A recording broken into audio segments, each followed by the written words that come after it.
ගීතය. වරක් මේකේ සන්තාප මාවතේ සංවේදනා මැදුරේ සංවේගයෙන් දැන් දන්වා සිටින් කියලා කියන්නේ.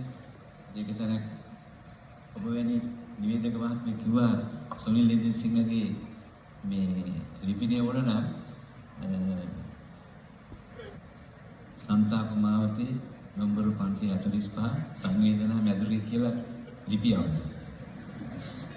ඒක හම්බෙන්නේ. ඒ වෙනම ජීවිතේට කාලදුර ගීතයක් වටපත් වෙලා තියෙනවා වර්තමාන වෙනකොට නේද? මේ ගීතේ ගීපද කුමාරදාස සපුතත්‍රි මහත්මයා සංගීත ආචාර්ය රෝහණ වීරසිංහයන්. මේ ගීතය හරහා දිගහැරෙන්නේ තමන් පණමෙන් ආදරය කළ පෙම්වතිය තමාගෙන් වෙන්වී යාම නිසා සිතෙහි ඇතිවන දැඩි විරහව, සන්තාපය සහ දැඩි ශෝකය. අද ප්‍රේමණීය රාත්‍රිය තුල අපි ප්‍රේමයට විරහවටම අදාළ ගීත ගායනා කරන්න කල්පනා කරුවේ නිසායි. මරණයක දැන්වීම ප්‍රකාශය කරන ආකාරයට සමාන ශෛලියකින් සන්තාපමාවතී සංවේදනා මැදුරි සංවේගයෙන් තන්වා සිටිමි වෙන්වීමාගේ ඇගින් ලෙසින් ආරම්භ වෙමින් මේ දෙදෙනෙකුගේ වෙන්වීම විරහව උපරිමයෙන් කියා පාන්නට සමත් වෙලා තියෙනවා සපුතත්වි මහත්මයා.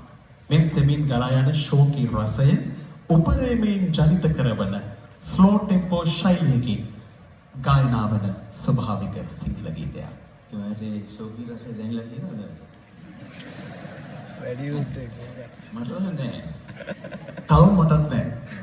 මොකද මට මම බූට් එක දීලා තියෙන නිසා මට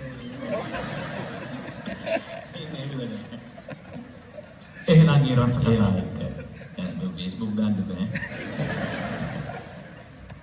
මට ඒවා ඕනනම් මං ගීතේකින්ම කියන්නම් ඒක. මට ඒවා පුරුදු නැහැ කියලා.